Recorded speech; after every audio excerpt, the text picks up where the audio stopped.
Buenas tardes, estimado docente y compañeros. Voy a hablar sobre los nuevos instrumentos de tutela ambiental y vínculos entre consumo y ambiente. Como introducción, se tiene que no podemos olvidar que la esencia misma de los derechos humanos es la defensa de la vida y una existencia digna de hombres, mujeres y niños. El ser humano y su entorno es y debe ser lo más importante para el Estado y todas sus entidades.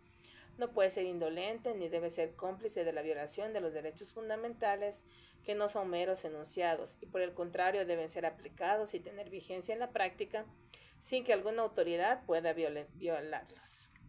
En el contexto actual, el artículo 397 de la Constitución de la República del Ecuador prevé que para garantizar el derecho a vivir en un ambiente sano y ecológicamente equilibrado, el Estado permitirá el ejercicio de las acciones legales a cualquier persona, así como la posibilidad de acudir a los órganos judiciales para obtener de ellos la tutela judicial efectiva en asuntos ambientales.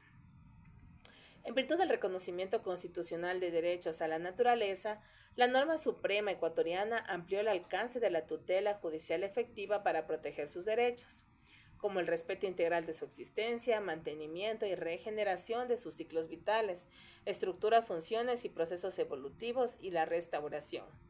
En este sentido, la primera sala de la Corte Constitucional para el periodo de transición, al resolver una acción amparo relativa a la instalación de biodigestores, señaló: debemos tener presente que esta garantía de protección de la naturaleza goza del principio de autonomía, es decir, debe ser considerado en su integralidad de manera holística como un fin y no como un medio, a la que irremediablemente se le respete su propio comportamiento, caso contrario se omitiría la vigencia de sus derechos y su tutela efectiva.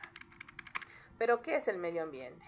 El medio ambiente es considerado como el conjunto de elementos que determinan las características de un lugar, tales como el aire, el agua, la flora, la fauna, el suelo, el paisaje y otras que contribuyen al goce de los bienes de la naturaleza, como el silencio y la tranquilidad.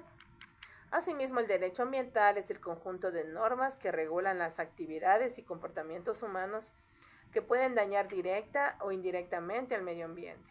Su finalidad es tanto prevenir esos daños como poner los medios para repararlos en caso de que se produzcan y determinar los responsables de esas acciones lesivas. Por ende, el derecho ambiental es un derecho interdisciplinario que pone en jaque todas las disciplinas del derecho, tanto del sustantivo como del procesal. ¿Cuál es el objeto de la responsabilidad por daño ambiental? La responsabilidad por daño ambiental tiene como propósito lograr que se responda por las acciones o omisiones en virtud de la aceptación voluntaria o la imposición coercitiva de las consecuencias generadas al ambiente para hacer cumplir determinadas condiciones de resarcimiento o reparación. La responsabilidad ambiental tiene su fundamento en los elementos de los principios ambientales universales, tales como el contaminador, pagador, prevención y precaución. Voy a hablar sobre el principio contaminador-pagador. Consiste en la responsabilidad que tiene el operador de la actividad de devolver los recursos naturales dañados a su estado original, sufragando el total de los costos de restauración, total de los recursos naturales y de los servicios que presta. El principio de prevención. El segundo componente se refiere a que las empresas deben internalizar los costos asociados a los riesgos ambientales inherentes a las actividades que desarrollan, de modo que se reduzcan los riesgos de los daños ambientales. La responsabilidad ambiental consiste en adoptar mecanismos y acciones para prevenir los daños ambientales a través de medidas que minimicen los efectos sobre el ambiente o logren que los efectos sean menores a los actualmente ocurridos. El principio de precaución, actuar bajo la lógica de protección anticipada. Por lo tanto, el responsable de la actividad debe abstenerse de realizar el proyecto, realizarlo en otro sitio o realizar el proyecto, pero debiendo tomarse los correctivos anticipados.